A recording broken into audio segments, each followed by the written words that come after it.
Noore sõjaväelasest abielupaari abielu puruneb jõhkralt. Vähem kui aasta pärast seda, kui nad ütlesid jah. Troy Hildebrand Lasty sel pööl pähe. Vahetult tema vasaku võimu kohal ja see lõpetas tema elu. Ja nüüd on üks neist vastabielunutest kohtu all, süüdistatuna oma naise tapmises. Kus ta oli? Mis juhtus? Millal me ta leiame? Need on küsimused, mida kõik teised Sarai Holdemani elus küsivad. Välja arvatud süüdistatav Zarja Soltanbrand, sest tema teadis juba kõiki neid vastuseid. See juhtum on tragöödia. See on südant lõhestav. See ei ole mõjuv. Žürii peab otsustama, kas see oli kirekuritegu või kohutav õnnetus. Tere tulemast saatesse Sidebar, mida esikeb Law and Crime. Mina olen Jesse Weber. Muide, isadepäev on kohe tulemas. Kas sul on juba kingitus isadel olemas? Kui ei ole, siis mõtle sellele. Tutvu Chef IQ Sense Smart Meat Thermometeriga. See on saladus, kuidas valmistada restorani tasemel toitu ilma stressita. Nii et olenemata sellest, kas oled kogenud grillmeister või proovid lihtsalt suveks mõned steigid valmis teha, on see nutikas termomeeter tõeline mängumuutja. Üleküpsetamine jääb minevikku. Ei ole enam seda, et ma arvan, et see võib valmis olla. Ei, Chef IQ ütleb sulle täpselt igal sammul, millal su liha on valmis.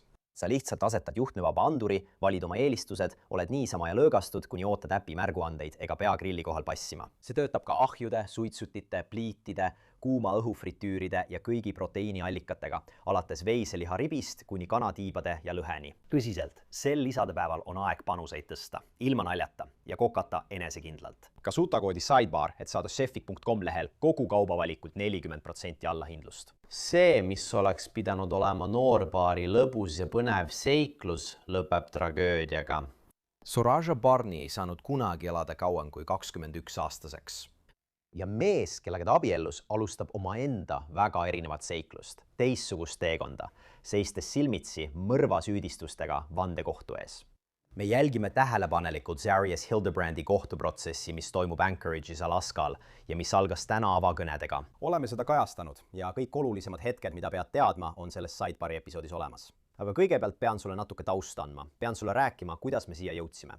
September 2021. Zarja Hildebrand liitus armeega, nagu Anchorage Daily News teatas, ja saabus Alaskale 2022 aasta aprillis.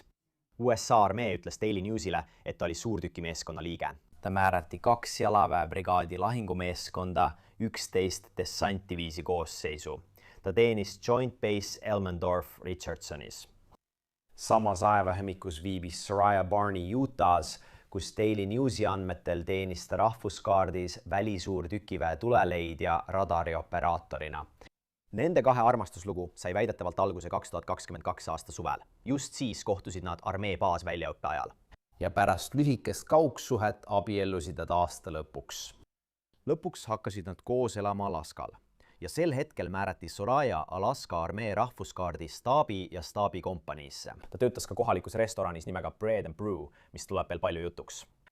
Ja tundus, et Soraja ja Zarius olid õnnelikud. Nad hakkasid lõpuks oma uut abieluelu sisse seadma. Jällegi, see pidi olema põnev aeg.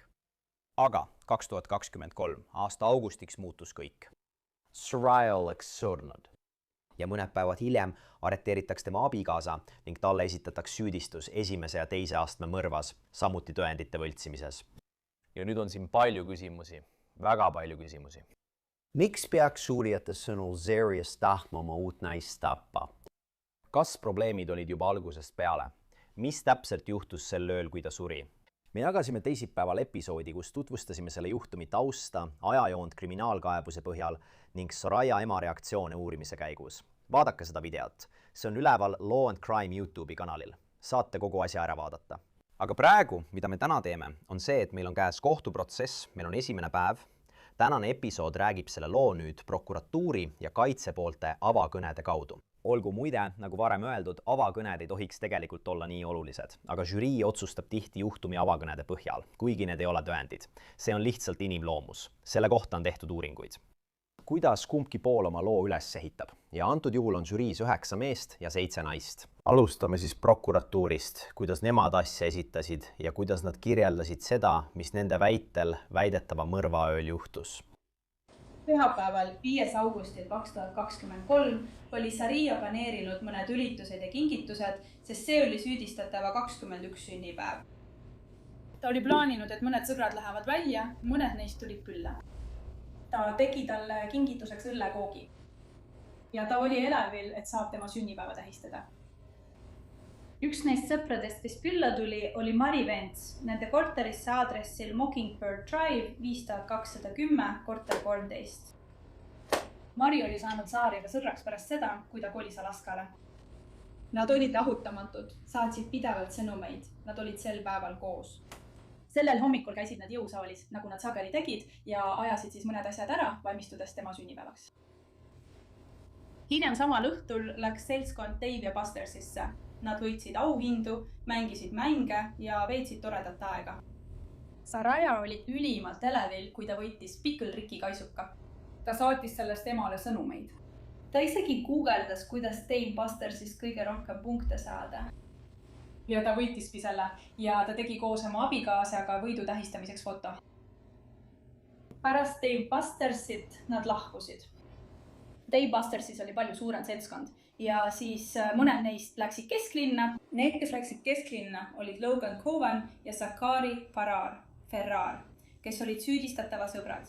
Samuti Mari Vents ja tema sõber Isaac Mohollen, kes olid rohkem Soraya sõbrad. Kui nad jõudsid Gaslighti, siis süüdistatavale keelduti sissepääsust. Ta oli natuke pettunud, kuid lõpuks tellis Soraya neile Uberi koju, kus ta viis süüdistatava Mari ja Isaacu tagasi aadressile Mockingbird Drive 5210. Mari ja Isaac läksid parklas oma teed, samal ajal kui Soraya läks koos süüdistatavaga sisse, aidates teda, kuid tegelikult kõndis ta täiesti normaalselt. Nad läksid üksi sisse. Ja see oli viimane kord, kui Sara ja Hildebrandi elusana nähti. Nii et siiani tundub, et paaril oli tore õhtu sõpradega, tähistati Saria sünnipäeva, käidi Dave & Bustersis, prooviti klubisse pääseda, kuid ei lastud sisse ja lõpuks jõuti koju. Tead küll, mitte midagi ebatavalist. Aga siis prokurör ütleb selle viimase lause. Pärast seda ööd ei nähtud teda enam kunagi elusana. Kuulame, kuidas prokurör kirjeldab, mis uurijate arvates edasi juhtus. Selles korteris tol ööl olid nad kahekesi. Süüdistatava sõnul olid nad mingil hetkel sisse läinud. Ta arvatavasti viis koerad aia. Nad isegi norisid üksteist ja tegid üksteise üle nalja enne magama jäämist. Kuid ajavahenikus 2,12 kuni 2,24 sellel varahommikul, sel päeval leidis Soraya tõendeid selle kohta, et kostja pettis teda. Snapchatis ja Instagramis saatis ta tüdrukutele fotosid, pakkus end välja Alaskale lendama, sai neid fotosid, saatis naljakaid sõnumeid, pakkus isegi suudlust, et olukorda parandada. Viimane foto, mida me näeme Soraya telefonis sel ööl, oli kell 2.24. Pärast seda kell 2.40 sai Marie kõne Sarai telefonini. Kahjuks oli ta ju ka mõnda aega kodus, ta ei näinud seda, kõne jäi vastuseta. Vaid 8 minutit hiljem, kell 2.48 öösel. Hädabinumbrile 911 helistas Taylor Engstrom, naaber korterist, otse üle sisehoovi. Ta helistab ja ütleb, et umbes 30 sekundit tagasi kostis püssipauk. See kõlas otse minu akna taga. See oli väga vali. Ma ei tea, kust see tuli, aga tema andis sellest teada. Soraya Hildebrand sai sel öökuuli pähe. Otse tema vasaku meelekoha kohal ja see lõpetas tema elu. Nüüd hakkame nägema, kuidas prokurör loob sündmuskohta, eks? Õhtu algas ideaalselt, kuid nüüd tagasi korteris tulevad suhtemõrad pinnale, mis viib prokuröride väitel traagilise lõpuni. Aga prokuratuur peab ilmselgelt esitama tõendeid, eks? Tõendeid, mis seovad Sarjuse selle mõrvaga. Nii kirjeldab ta süüdistatava tegusid pärast väidetavat mõrva. Nendel varahommikustel tundidel reageerisid politseinikud sellele 911 kõnele, kuid teadmata täpselt, kust see tuli. Neil ei olnud tol ööl võimalust süüdistatavaga ühendust võtta. Järgmisel hommikul, pühapäeva 6. augusti varahommikul umbes kell 9 või 9:10 ei olnud keegi Sorayast midagi kuulnud. Ühtegi sõnumit ei tulnud, keegi ei olnud temast midagi kuulnud. Marie vend saatis lõpuks sõnumi, vist Snapchati kaudu, küsides, kuidas Soraya ja süüdistatav end tunnevad. Ta sai vastuse Soraya telefonilt, kuid see polnud Sorayalt. Selle vastuse saatis süüdistatav, kes saatis pöidla emoiga märku, et tal on kõik korras. Marie küsis, kas nad tahaksid lõunale minna ja midagi süüa, ilmselt selleks, et aidata hommikul tekkinud tunnetega toime tulla. Süüdistatav ütles, ei, me ei saa minna, me ei taha minna. Soraya oli juba lahkunud ja läks sel päeval kell 10 tööle jalgsi. Marie leidis, et see oli veidi kummaline, arvestades. Ostja ütles, et Soraya unustas oma telefoni. Soraya oli alati oma telefonis. 21-aastane Instagramis, TikTokis, Snapchatis saatis sõnumeid, suhtles kogu maailmaga. Kuid ta ei hakanud seda rohkem uurima. Talle tundus see ka kummaline, sest eelmisel õhtul oli Soraya öelnud, et kavatseb tööle helistada ja end haigeks teatada. Seega ta ei oodanud, et Soraya tööle läheb, rääkimata sellest, et ta jalgsi tööle läheks. Aga ta sai aru, et süüdistatava käes oli tema telefon ja et sõbranna võtab temaga hiljem ühendust. Vähemalt ta lootis seda. Aga ta ei kuulnudki.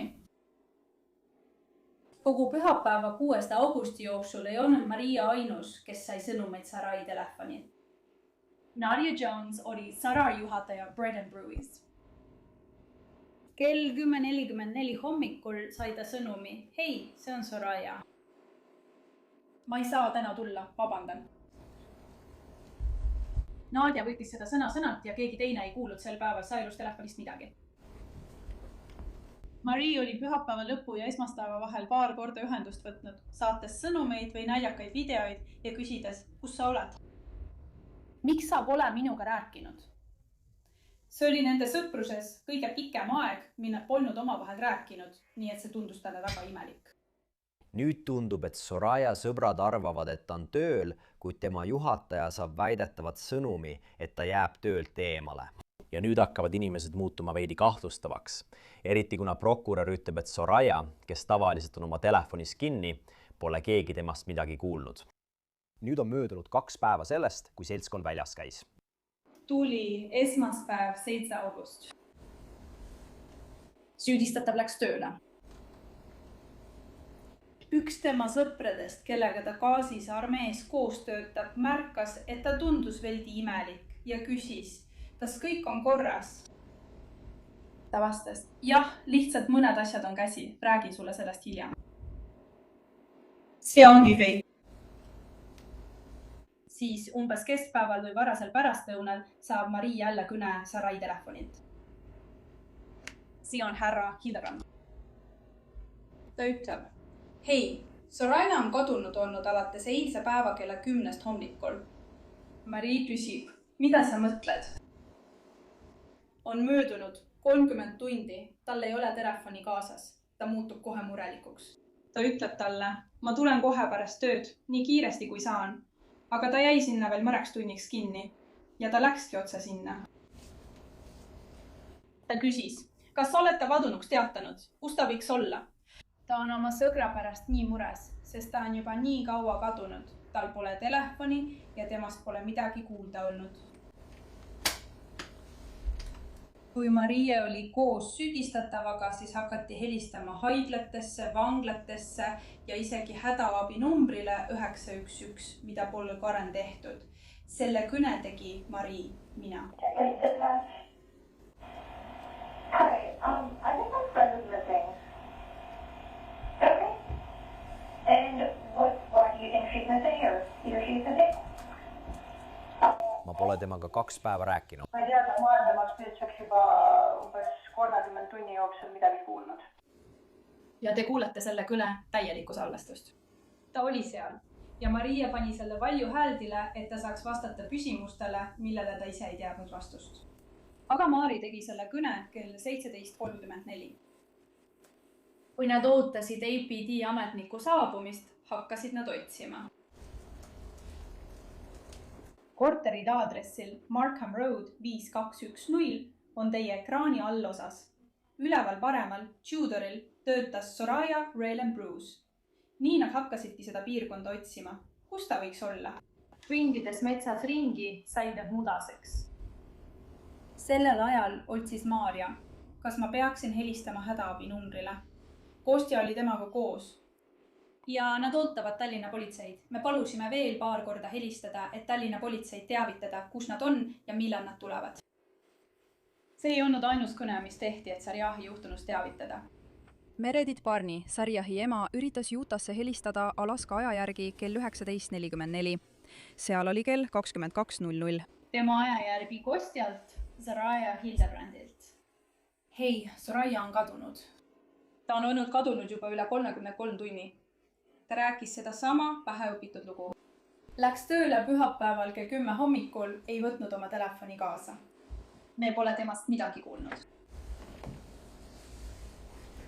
Meredith hüppas kohe lennukile. Ta tuleb oma tütart otsima. Lennukis olles koordineerib Meredith oma perega kadumisplakati tegemist, et proovida Sorayat leida, uurib, kas saab telefoni asukohta jälgida, kõike seda.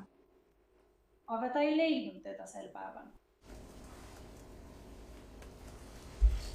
Veel üks asi, esmaspäeval. 7. augustil vastas APD ohvitser Zhang tõesti ja ta esitas Kostjale palju küsimusi. Kas Soraya on varem kadunud olnud? Ei.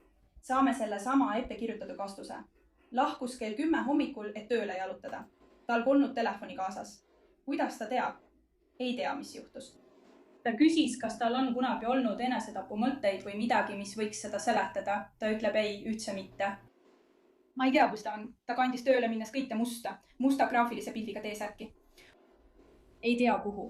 Unustas oma telefoni. Ta on läinud.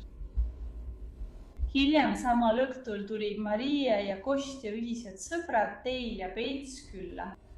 Tein töötas koos Kostjaga armees ja tundis Mariat teiste ühiste sõprade kaudu.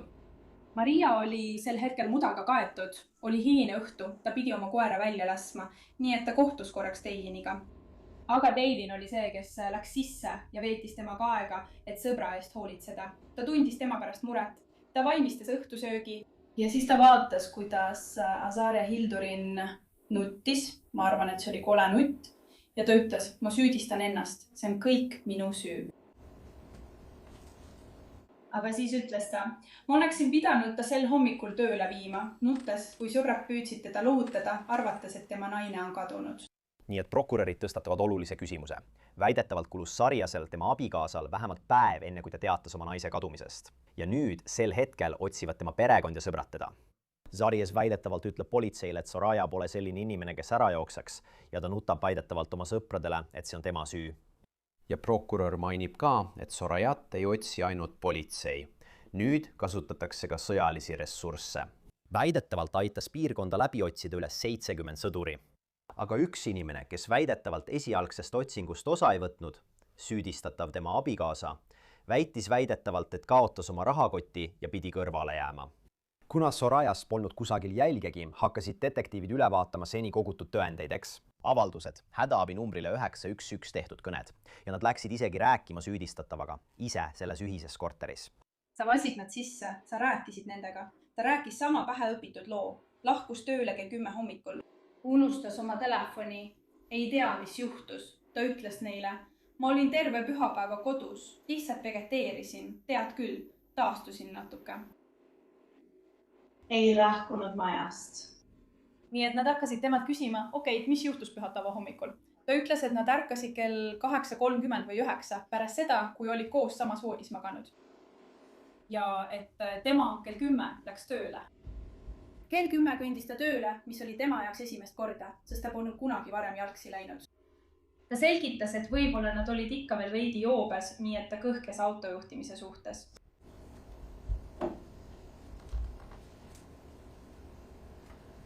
Quid.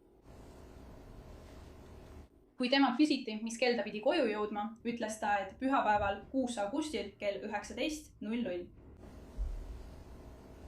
Ta ei näinud teda kell 19.00, nii otsustas ta, nagu ta detektiividele rääkis, oodata kella 21.00, et veenduda, et ta pole kadunud või midagi sellist. Ja siis ütles ta, et läks teda otsima, sõitis Bredenbrue parklas ringi ja otsis igalt poolt.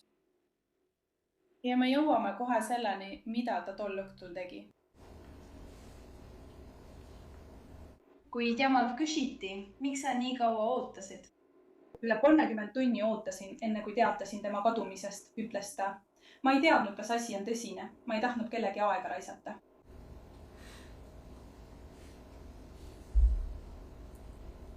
kui detektiiv Clark küsis, kus sa arvad, et me leiame Soraya? Ta peatus, kõhkles, hingas sügavalt sisse. Sa kuuled palju selliseid ütlusi. Ta ütles, ma arvan, et ta on 2–3 miili raadiuses siit. Hiljem saame teada, et see oli õige. Nüüd räägib prokurör lõpuks sellest, kust nad Soraya leiavad, aga kõigepealt toob ta välja mõned potentsiaalselt kahtlased esemed korteris. Kui politseinikud temaga rääkisid, detektiiv Clark ja detektiiv Elby, vaatasid nad korteris ringi ja olid koos temaga elutoas. Nad nägid laual täiesti uusi liinu. Nad küsisid selle kohta. Ta ütles, see ei olnud minu palvel. Ma pole kunagi isegi Fred Meyeri poes linade riiuli juures käinud. Ta pidi need ostma siis, kui ma eelmisel nädalal väliõppusel oli. Olgu. Politseinikud küsivad, kas nad võivad korteris ringi vaadata, et veenduda, et teda ei ole kuskil toas, kuhu nad ei näe. Ta lubab neil seda teha. Ta ütleb, minge aga, vaadake ringi. Politseinikud teevad seda. Nad ei leia Sorayat. Ühel hetkel märkasid nad, et voodil, mida ta Sorayaga jagas, on kattemadrats, selline pealmine kate. Ja nad küsisid, kuule, miks sul voodil linu pole? Ta vastab, on küll. Mi on madratsi katte all. Detektiivid küsivad, miks sa paneksid linad madratsi katte alla? Ta ütleb, me saime madratsi kelletki, kes oli natuke räpane, sellepärast ma näitan teile. Ja ta tõstab madratsi katte serva üles, näidates linu. Kuid kui ta seda teeb, näevad detektiivid, et voodi all on tühi ruum. Seal ei ole vedrumadratsit. Nad küsivad, kuule, kas me võime sinna alla vaadata? Härra Hildebrand teeb teise ettepaneku. Mul on see piinlik asju. Ma olen seal all. See pole sobilik. Detektiiv lihtsalt juhib tähelepanu sellele, et nad tahavad veenduda, et ta pole seal all. Ta ütleb, ei, ta ei ole. Ta ei mahuks sinna. Detektiivid lepivad sellega tol hetkel ja lahkuvad. Aga enne kui nad lahkusid, esitasid nad veel mõned küsimused. Sealhoggers. Hei, sul on praegu tema telefon. Me just nägime, kuidas tema ema selle koos sülearvutiga kaasa võttis. Kas sa saad mulle selgitada, kuidas see võimalik on, kui ta lahkus kell 10:00 hommikul? Pühapäeval. Kuidas sai Nadia Jones kell 10:44 sõnumi, kui sinu käes oli tema telefon? Mul ei ole sellele seletust, härra. See oli tema vastus. Mul ei ole sellele seletust. Sel õhtul või sellel õhtupoolikul käis süüdistatav esimest korda ka tema töökohas. Läks sisse teisipäeval, 8. augustil. Üks töötajatest, kellega ta kokku puutus, oli Kailani Thompson. Ta ei olnud Sorayaga väga lähedane, kuid töötas temaga koos. Tundis teda üsna hästi. Tegi kindlaks, et ta oli laupäeval välja läinud. Ei olnud üllatunud, et ta pühapäeval tööle ei tulnud. Aga kui ta tuli tööle, räägib Kailani sulle, kui imelik tema olek oli. Ta oli närviline, kratsis end pidevalt, ei vaadanud talle silma, ei vaadanud kuhugi mujale ka. Nii et ta arvas, et see oli imelik ja hakkas temalt küsimusi küsima. Ta ei vastanud. Mõned inimesed ütlesid talle, et ära suru teda. Tema naine on kadunud. Kui ta nägi süüdistatavat väljas koos selle armee otsingumeeskonnaga, kellest me rääkisime, siis ta naeratas ja tegi nalja. Ma arvan, et ta kirjeldas seda nii, et nad naersid ja lõkerdasid, mis oli tema jaoks väga muret tekitav, sest Soraya on kadunud. Aga just nii süüdistatav väituski. Nüüd, kolmapäeval, 9. augustil, kogu selle uurimise jooksul, tegelikult tahan ma veel ühe asja juurde tagasi minna. Kui ta rääkis detektiividega 8. kuupäeval, ütles ta alguses, et oli terve päeva kodus voodis. Aga kui nad ütlesid, et hei, me kontrollime kaamereid, kas on veel midagi, siis ütles ta, et tegelikult käis ta mõningaid asju ajamas. Ma käisin Fred Meyeris ja ostsin asju guacamole salsa jaoks ning käisin ka Crown Jewelry's. Nii et ta muutis oma juttu sellest, et oli terve päeva kodus.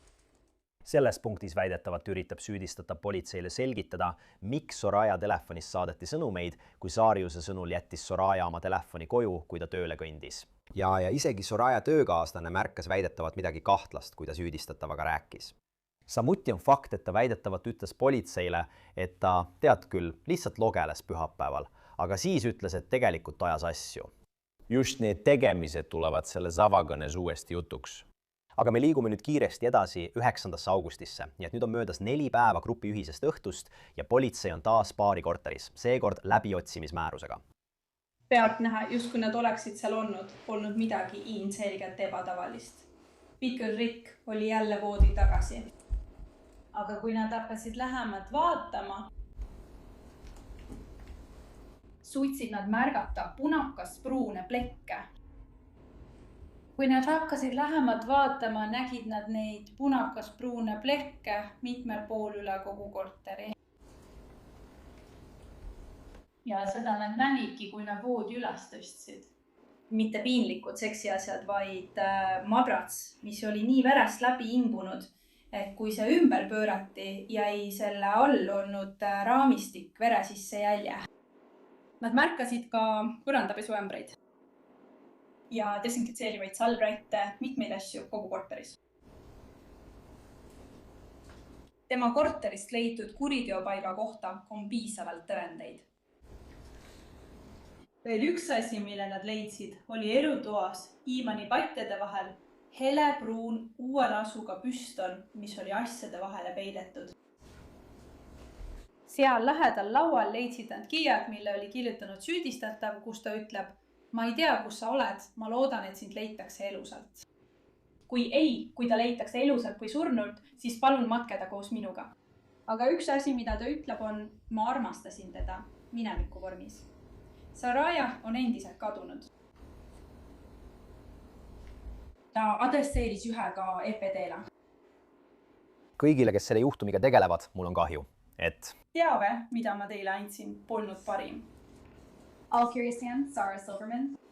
Vere, vuudilina, püstoli ja nende väidetavalt kostja kirjutatud märkmete vahel valmistuvad uurijad korterelamu läheduses põhjalikumalt läbi otsima, et leida mingeidki jälgi Sorayast. Neljapäeval, 10. augustil otsivad nad taas seda ala tema korteri ja Brandoni toa vahel.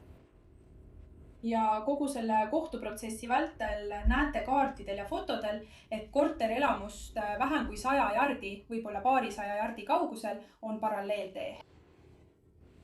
Otsimise käigus leiavad nad lõpuks prügikasti.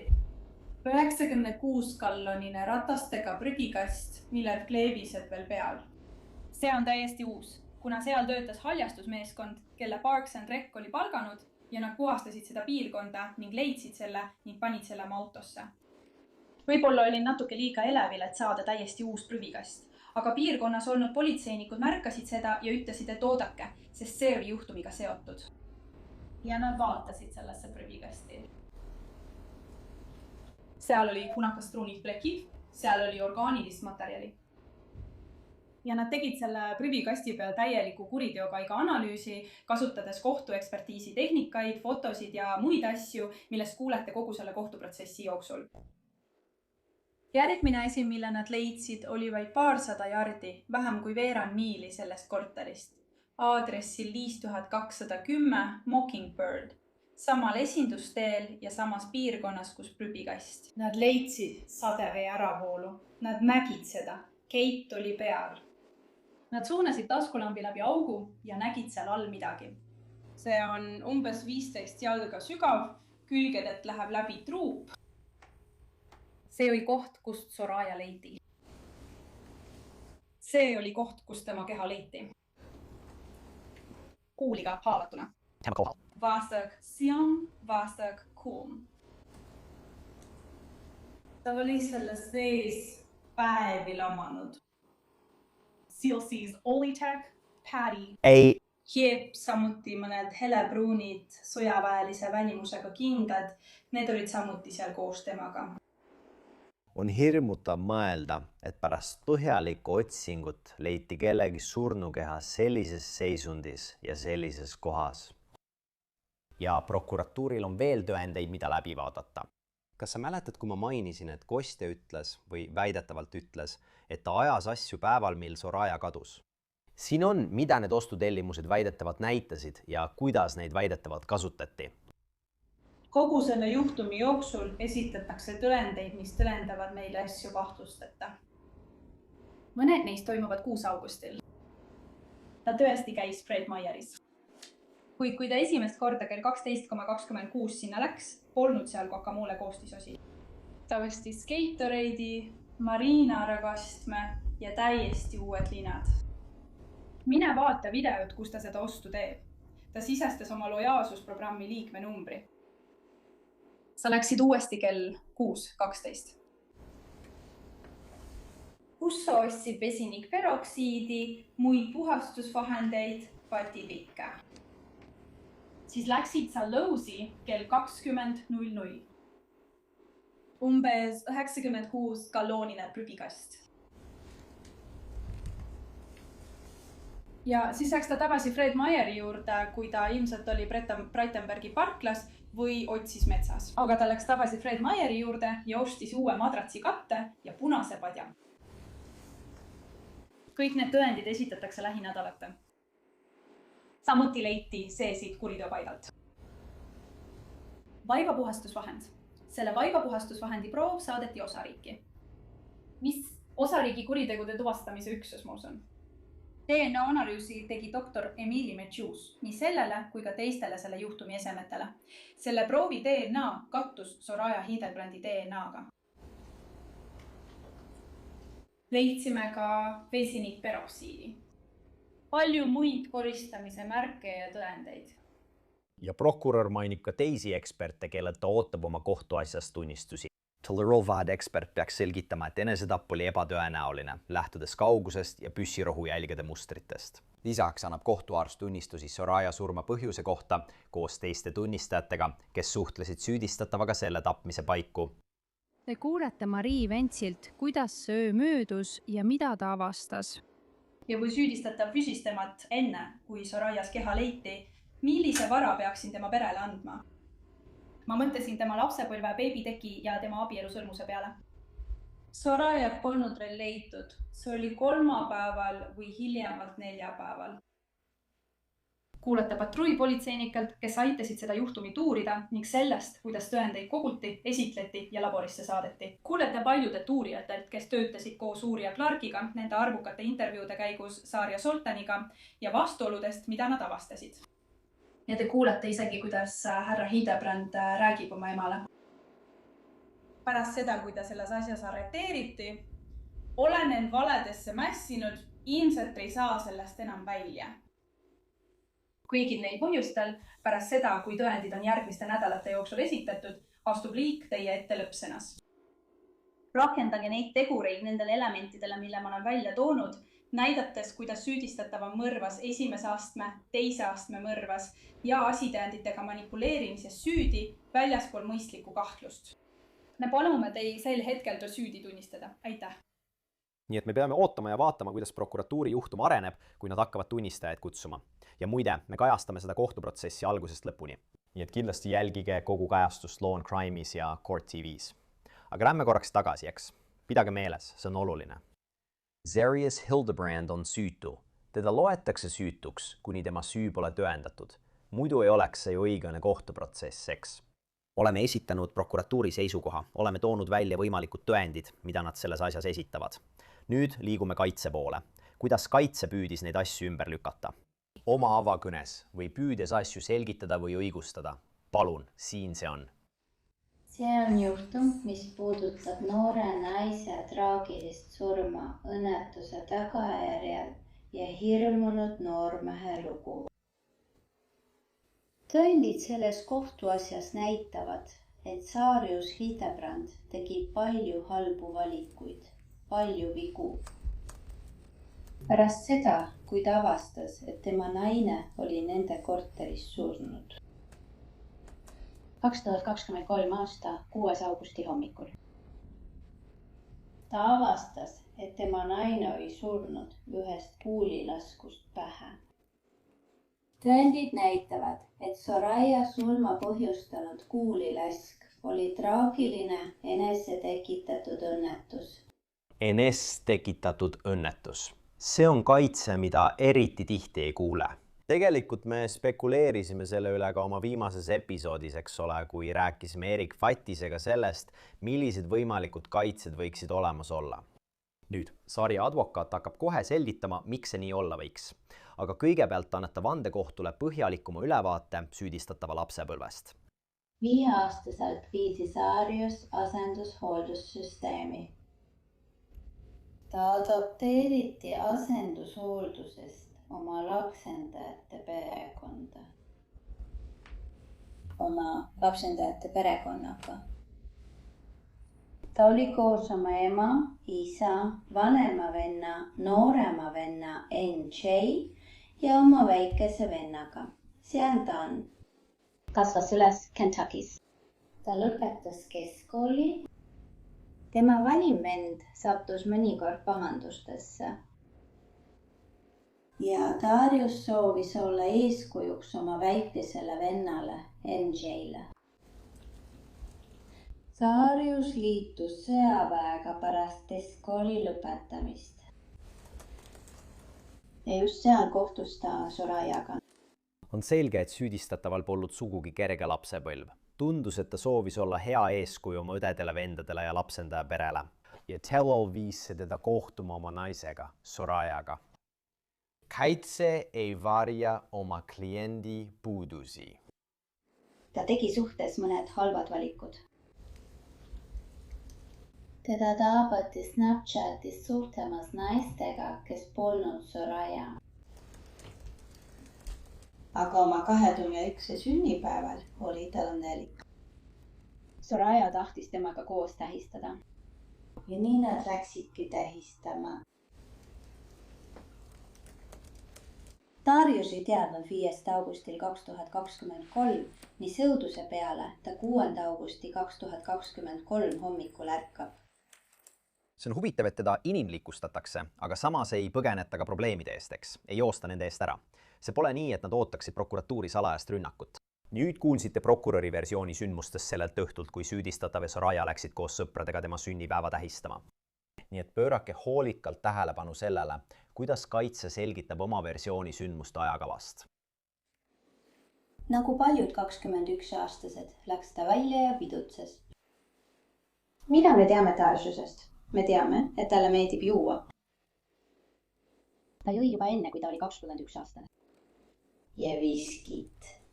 Tegelikult jõi ta nii palju, et jäi magama.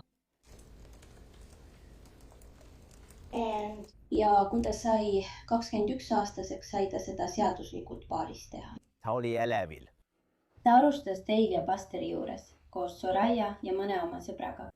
Lõpuks liikus pidu Willow loosse, kus ta jätkas joomist. Darius muutus väga purjus orekusse.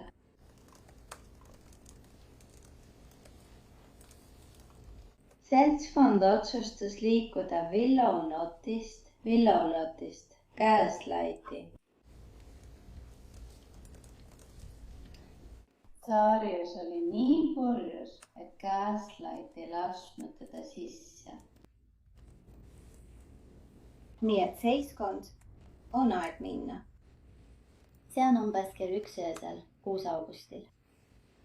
Darius läheb Uberisse koos oma naise Sorayaga ja nende sõbra Mariega. Ta oksendab Uberis. Nad jõuavad tagasi oma korterisse. Ta oksendab jälle. Saraja peab aitama tal korterisse sisse saada. Darius magab. Mis siis juhtus pärast seda, kui Darius Sorayaga koju tuli? Ja selle aja vahet, kui ta ärkas.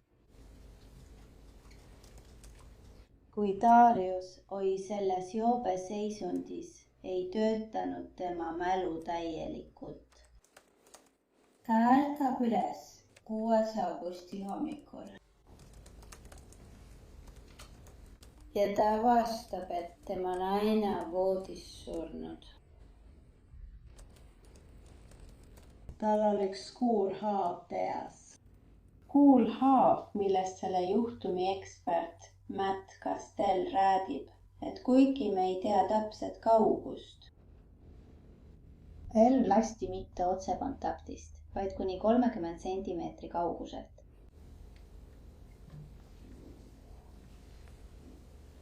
Darius on 21-aastane ja ta kardab. Ja kaitsesõnul leidis Serious Soraya laskehaavaga. Ja isegi kui see oleks tõsi, miks ta siis, nagu prokurörid väitsid, läheks nii kaugele, et oma naise surma varjata? Siin on, kuidas kaitsja, advokaat seda seletab. Hearn.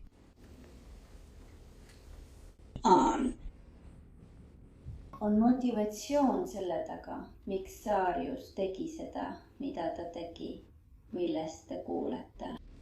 Kuulete, kuidas ta teeskleb, et ta on kadunud. Kuulete, kuidas ta läks lähedale. Kuulete, kuidas ta ostis prügikasti. Kuulete, kus tema naine avastati. Kuulete neid asju. Pidage meeles, et süüdistusel lasub selles asjas tõendamiskohustus. See ei oleks esimene kord, kui ma näen juhtumit, kus kaitse võib väita, et nad olid osa varjamisest, paanikast, koristamisest, kuid nad ei aidanud tapmisele kuidagi kaasa. Olgu, ma olen seda varem näinud. Kaitse kasutab selle avakõne lõppu, et juhtida tähelepanu ühele olulisele tõendile, mis tema arvates puudub. Te ei kuule ühtegi tunnistajat, kes oleks seal olnud. Kui relv lasti.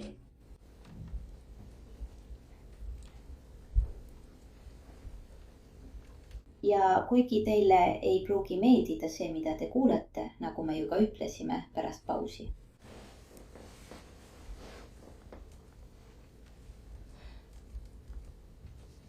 Kuigi te näete graafilisi pilte ja te tõenäoliselt vihastate. Selle peale, mida härra Hildebrand tegi pärast seda, kui ta avastas oma naise surnuna. Tõendid lihtsalt ei näita, et Saria tõmbas päästikule. Ei näidata.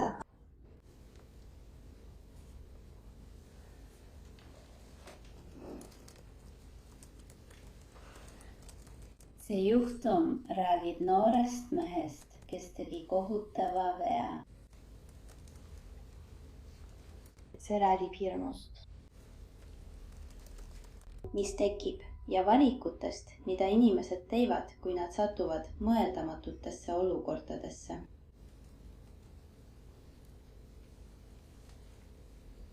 See juhtum on tragöödia, see on südantlõhestav. See ei ole mõrv.